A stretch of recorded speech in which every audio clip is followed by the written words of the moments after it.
کہ آج جمعرات کی محفل ہے تو وہاں پر ٹائم بھی تھوڑا مختصر ہوتا ہے سمجھنے کے لیے، تو ویسے ایک بھی کافی ہوتی ہے، لیکن آپ سب کے ایمان کے لیے کہ جہاں پہ اللہ نے حضور کے عاشقوں کا ذکر کیا، ان کے لیے نہروں کا ذکر کیا، جنت میں اعلیٰ مقامات کا ان کا ذکر کیا، وہاں پہ منافقین جو ہے نا ان کا بھی ذکر کیا۔ اتنا اسلام کو نقصان کفار نے نہیں پہنچایا اتنا منافقوں نے پہنچایا نا، منافق بہت زیادہ ہیں۔ تو دلوں میں اہانت رسول کا مرض جو ہے نا، اچھا منافقین جس وجہ سے حضور صلی اللہ علیہ وسلم کو اذیت پہنچاتے تھے، اس حقیقت کو قرآن نے بیان کیا، لَإِلَّمْ يَنْتَهِ الْمُنَافِقُونَ، دیکھو منافق کا لفظ قرآن پاک میں موجود ہے۔ وَالَّذِينَ سورہ احزاب کی آیت نمبر 60 ہے، وَالَّذِينَ فِي قُلُوبِهِمْ، دلوں میں مرض ہے، فِي قُلُوبِهِمْ مَرَضٌ وَالْمُرْجِفُونَ فِي الْمَدِينَةِ، اگر باز نہ آئے منافق اور جن کے دلوں میں روگ ہے، مرض ہے، مرض کا لفظ استعمال کیا گیا نا، ان کے دل مردہ دل ہیں، یہ مریض والے دل ہیں،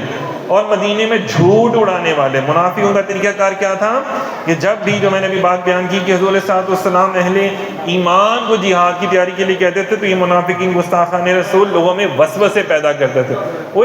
آپ کی تو فصلیں پکی ہوئی ہیں، جاؤ جا کے پہلے اپنی فصلوں کو دیکھو، وہ تمہارے گھر والے ہیں، تمہارے بیوی ہیں، بچے ہیں، برباد ہو جائیں گے، تم شہید ہو گئے، کیا کرو گے، یہ وہ سب کچھ، تو بڑا یہ منافقتیں کرتے تھے نا، اور یہ ساری چیزیں کیا کرتے تھے۔ پھر گستاخان رسول کے لیے زمین کی تنگی، فرمایا جب وہ اس گستاخیوں سے باز نہ آئے نا تو اللہ تعالیٰ نے فرمایا لَنُغْرِيَنَّكَ بِهِمْ ثُمَّ لَا يُجَاوِرُونَكَ فِيهَا إِلَّا قَلِيلًا،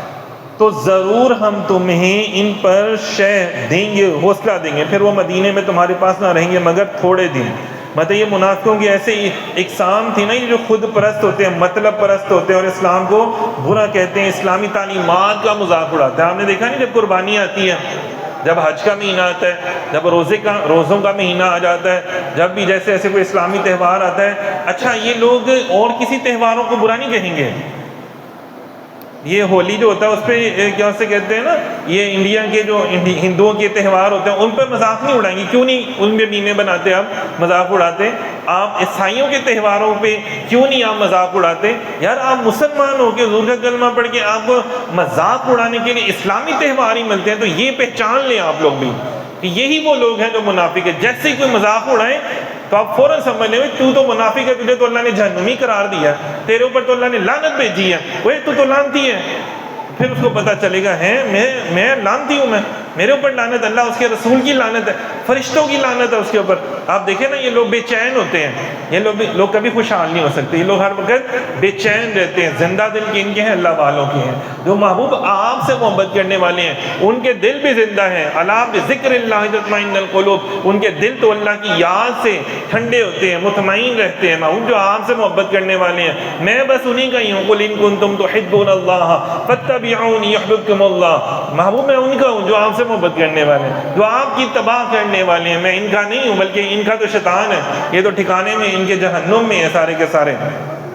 یہ وہ لوگ ہیں جب محفل میلاد کی باری آئے گی ان کو غریب کی بیٹی کی شادی یاد آ جائے گی، ان کو کچھ نہ کچھ یاد آ جائے گا نا، لیکن جب آئی فون لیں گے، جب کوٹھیاں بنائیں گے، گاڑیاں لیں گے، تب جب ٹرپوں پہ جائیں گے، ٹرپ کریں گے نا، سیرنگ کریں گے، تب تو کچھ نہیں یاد آئے گا، کوئی غریب کی بیٹی نہیں یاد آئے گی۔ یہ سب سے بڑے منافق اور خنزیر ہوتے ہیں جن کے بارے میں آپ لوگوں کو بھی آنکھیں کھولنا ہے، سمجھنا ہے اس بات میں۔ امر بالمعروف اور نہی عن المنکر، میں آپ کو یہ باتیں اس لیے بتا رہا ہوں کہ امر بالمعروف اچھی باتیں کہنے کا بھی اللہ کا حکم ہے، نہی عن المنکر اور بری باتوں سے روکنے کا بھی حضور نے حکم دیا۔ یہ ساری آیات اور حضور علیہ السلام کی جو تعلیمات ہیں آپ کو اس لیے بیان کروں کہ یہ بیان کرنا بھی حضور کی سنت ہے، صحیح ہے نا، تاکہ ہمیں پتہ چلے کہ اچھا کون ہے اور منافق کون ہے، مسلمان کون ہے، ہم نے کس کے پاس بیٹھنا ہے۔ لوگ کہتے ہیں یار ہم تو ہر جگہ پہ بیٹھ جاتے ہیں، ہمارے تو دوست یار ہر طرح کے ہی ہیں، اچھے بھی ہیں برے بھی۔ کیوں بھائی، کیوں ایسا کیوں ہے؟ آپ کے دوست برے کیوں ہیں؟ آپ پھر اس کا مطلب آپ بھی برے ہیں، اس کا مطلب آپ بھی منافق رہ چکے ہو، آپ بھی لعنتی ہو، آپ بھی جہنمی ہو۔ پھر بات تو پھر سر یہی آ جاتی ہے نا، پھر آپ بھی جہنمی ہو، آپ کے اندر بھی کھوٹ ہے، تو پھر آپ چھوڑ دو نا۔ آپ کا دل گوارا کرتا ہے جو آپ کے ماں باپ کو گالی دے، آپ اس کے ساتھ بیٹھنا گوارا نہیں کرتے، جو رسول خدا جن کے صدقے سے ماں باپ بھی ملے،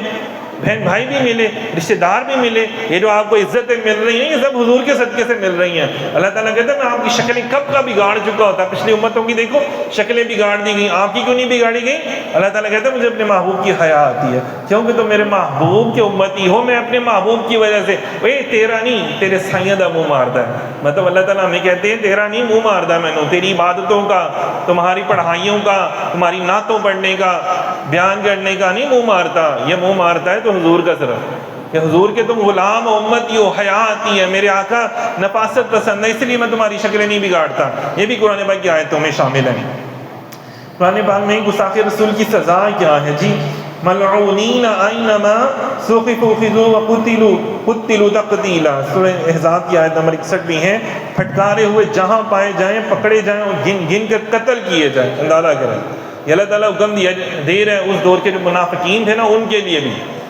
آج تو ہم چلو خیر قتل نہیں کر سکتے لیکن کم از کم ان سے ناتا تو چھوڑ سکتے ہیں نا، ان سے بولنا چھوڑ سکتے ہیں نا، ان کے ساتھ کھانا پینا تو چھوڑ سکتے ہیں نا، ان کے ساتھ میسیجز پہ باتیں کرنا تو چھوڑ سکتے ہیں نا ہم لوگ، یہ تو کام کر سکتے ہیں نا۔ یہ اس دور میں صحابہ کرام تو مار دیتے تھے جان سے، جیسے عمر رضی اللہ عنہ کے بعد بندہ آ گیا جی مجھے اللہ کے نبی کا فیصلہ پسند نہیں آیا، اے عمر آپ کر دیں، آپ اندر سے تلوار لے کر اس کا سر قلم کر دیا، فرمایا جو میرے نبی کا فیصلہ نہ مانے تو عمر کی تلوار کا یہ فیصلہ ہے۔ یہ دیکھیں نا